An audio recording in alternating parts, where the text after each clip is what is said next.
नमस्कार दोस्तों, स्वागत है आप सबका आपके अपने YouTube channel discussion hub by Vivek sir में। ये एनवायरमेंट स्टडीज का पार्ट 8 है, 8वां भाग है। इसमें हम 20 क्वेश्चन देखेंगे। देखिए आज का पहला क्वेश्चन है, environmental studies is defined as the branch that deals with the, यानी पर्यावरण अध्ययन एक शाखा के रूप में परिभाषित किया जा सकता है जो, इसका करेक्ट ऑप्शन है option number D, approach about the natural world and the impact of humans on its integrity. Next question है आपका, soil water air and temperature constitutes, यानी मृदा जल वायु एवं ताप आते हैं, किस प्रकार के पर्यावरण में आते हैं ये पूछ रहा है। तो इसका करेक्ट ऑप्शन है option number A, physical environment, यानी भौतिक पर्यावरण में। नेक्स्ट क्वेश्चन है आपका, The part of the earth which has living organisms is called, यानी पृथ्वी का वह भाग जिसमें जीवधारी रहते हैं कहलाता है। तो इसका करेक्ट ऑप्शन है ऑप्शन नंबर सी, बायोस्फीयर, यानी जैव मंडल। इसको देखिए इस तरह समझते हैं, ये एटमॉस्फेयर होता है, वायुमंडल होता है, आप लोग जानते हैं। जल मंडल होता है हाइड्रोस्फीयर, जो जल में रहते वाटर से संबंधित है। और स्थल मंडल जो अर्थ से संबंधित है, जो स्थल मंडल है, लिथोस्फीयर बोलते हैं, अर्थ से यानी पृथ्वी से संबंधित है। और इन तीनों ही पार्ट्स में जो जो जीव रहते हैं, जैसे ये इस एरो से आप देख रहे हैं, दोनों जो रिलेशन है, यानी कि जैव मंडल, वायुमंडल, जल मंडल, वायुमंडल और स्थल मंडल के जिस भाग में वो जीव रहते हैं उसे जैव मंडल कहते हैं। तीनों भाग में ही हो सकते हैं, तीनों भाग में होते हैं। नेक्स्ट क्वेश्चन है, नेचुरल रिसोर्सेस आर ऑब्टेन, यानी प्राकृतिक साधन प्राप्त होते हैं, कहाँ से प्राप्त होते हैं? फ्रॉम द अर्थ, यानी पृथ्वी द्वारा, जल द्वारा, वायु द्वारा, प्रकृति द्वारा। तो इसका करेक्ट ऑप्शन है option number A, from the earth, यानी पृथ्वी द्वारा प्राप्त होते हैं। यहाँ थोड़ा सा कंफ्यूजन हो सकता है कि डी ऑप्शन लगा दे, प्रकृति द्वारा प्रदत्त है, लेकिन जो प्रकृति है वो पृथ्वी में ही है, इसीलिए सबसे अच्छा ऑप्शन ऑप्शन नंबर ए होगा। Next question, rotation of crop is essential for, यानी फसलों का चक्रानुक्रम आवश्यक है। चक्रानुक्रम मतलब एक फसल के बाद एक ही फसल एक ही जगह पे न उगाते रहना, एक ही खेत में उस पर फसल बदल बदल के उगाना, जैसे कभी गेहूँ रखना, कभी सरसों रखना, कभी धान है, इस तरह से फसल बदल बदल के एक ही ज़मीन पे उगाना, इसको फसलों का चक्रानुक्रम कहते हैं। और ये आवश्यक होता है, क्यों? क्योंकि ऑप्शन नंबर बी सही है, इससे फर्टिलिटी बढ़ती है, increasing the fertility of the soil. इस कारण से जो मिट्टी होती है उसकी उर्वरता बढ़ती है। नेक्स्ट है, silent valley is situated at, यानी प्रशांत घाटी या शांत घाटी का ये कहाँ स्थित है? तो इसका करेक्ट ऑप्शन है ऑप्शन नंबर ए, केरला। ये केरल में, केरल राज्य जो है भारत देश में, वहाँ पे स्थित है। नेक्स्ट क्वेश्चन है, conifers valley is situated at, यानी कॉनिफर घाटी पाए जाते हैं, ये यहाँ पे थोड़ा सा घाटी रहेगा, कॉनिफर घाटी पाए जाते हैं। तो इसका करेक्ट ऑप्शन है option number D, eastern and western Himalaya, यानी पूर्वी और पश्चिमी हिमालय पे ये पाए जाते हैं। नेक्स्ट क्वेश्चन है, what surface of earth is occupied by forest, यानी पृथ्वी की सतह का कौन सा भाग, कितना भाग वनाच्छादित है, वन से घिरा हुआ है, वन उस पर पाए जाते हैं। इसका करेक्ट ऑप्शन है option number D, 31%, 31%। Next question है, transition zone between two ecosystems of vegetational region is termed, यानी दो पारिस्थितिकी तंत्रों के बीच परिवर्तनीय स्थल या वनस्पति युक्त स्थलों के मध्य का नाम है। इसका करेक्ट ऑप्शन है option number B, ecotone. Next question है आपका, non ionising radiation damage to DNA is caused by, यानी डीएनए को गैर आयोनाइजिंग रेडिएशन क्षति पहुंचाती है। इसका करेक्ट ऑप्शन है ऑप्शन नंबर बी, यूवी यानी ultraviolet rays, UV rays. Next question है which are the following statement about the zoological survey of India is true, यानी निम्नलिखित में कौन JSI के लिए सही है, यानी जूलॉजिकल सर्वे ऑफ इंडिया इसको बोलते हैं।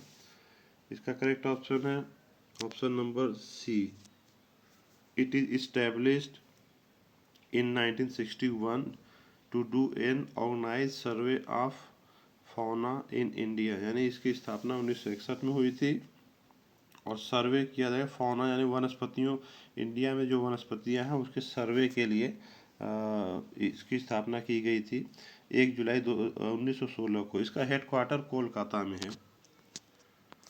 नेक्स्ट क्वेश्चन है water is considered as a, जल को माना जाता है, तो जल को ऑप्शन में के अकॉर्डिंग ऑप्शन नंबर ए सही है, रिन्यूएबल रिसोर्सेस यानी नवीकरणीय संसाधन के रूप में इसको माना जाता है।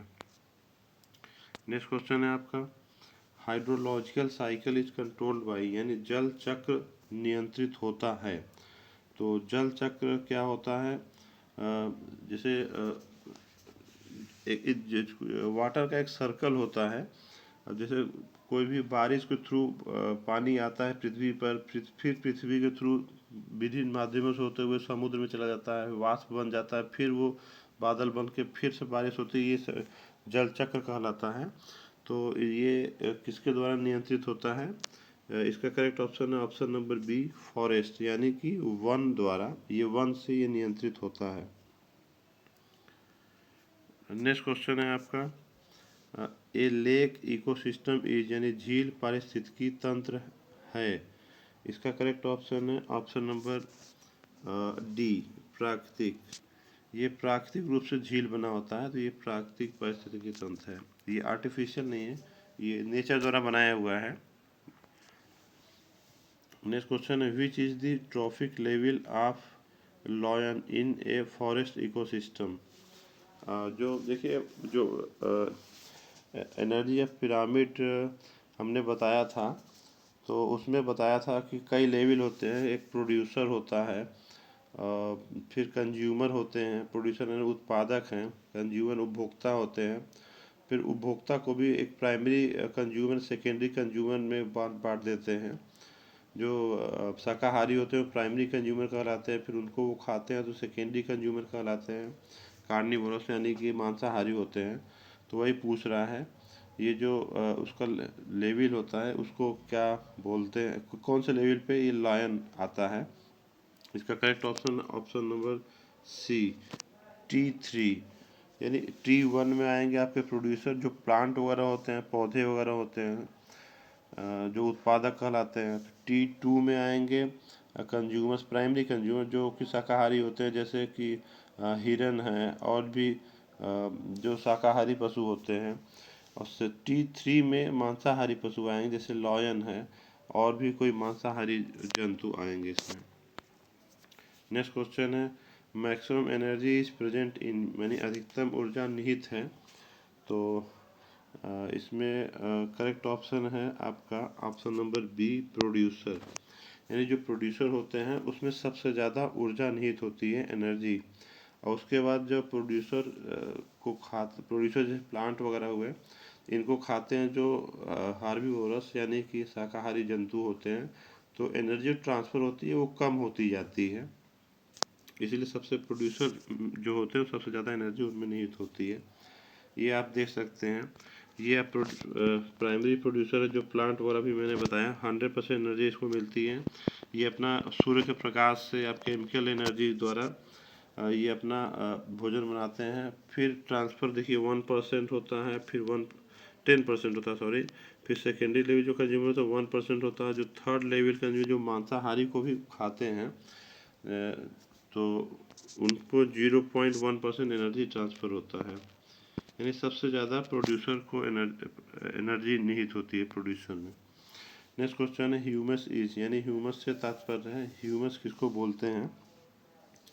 इसका करेक्ट ऑप्शन है option number C, organic matters decompose to colloidal states, यानी ऑर्गेनिक तत्वों को कोलाइडल रूप में अपघटित किया जाना।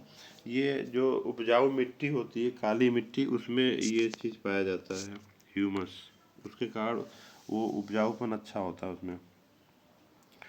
नेक्स्ट क्वेश्चन है आपका which layer of atmosphere contains the ozone responsible for the absorption of UV, यानी अल्ट्रा वायलेट लाइट्स। ये वायुमंडल के किस स्तर में ओजोन गैस पाई जाती है, इसको इस तरह से लिख सकते हैं।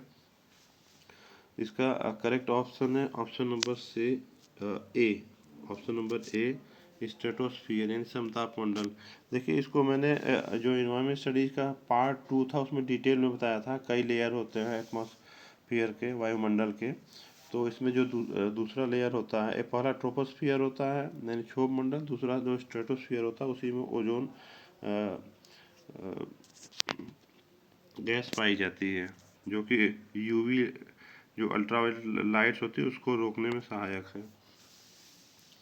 नेक्स्ट क्वेश्चन है temperate forest occurs in India in, यानी टेम्परेट वन भारतवर्ष में कहाँ पाए जाते हैं। इसका करेक्ट ऑप्शन है ऑप्शन नंबर सी, यानी ईस्टर्न घाट, सॉरी ऑप्शन नंबर सी है, हाँ ठीक है, हिमालय। और मैंने डी लगा दिया था। इसका correct option option number C, Himalaya में पाए जाते हैं।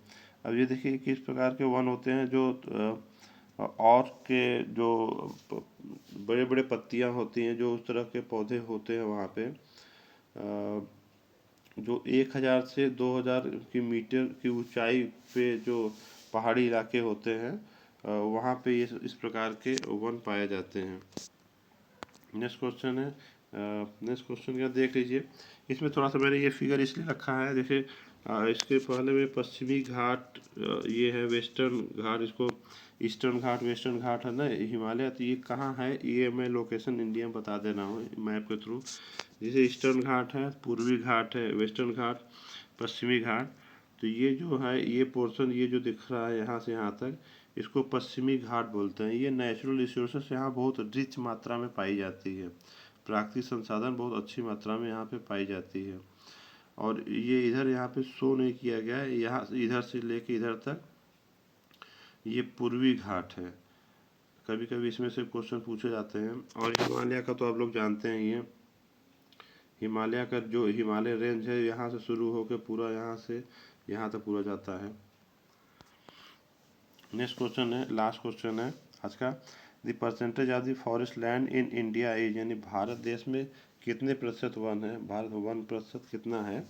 इसका करेक्ट ऑप्शन है ऑप्शन नंबर सी, 21.67% वन पाए जाते हैं इंडिया में। थैंक यू ऑल, आप सभी ने लास्ट तक वीडियो देखा।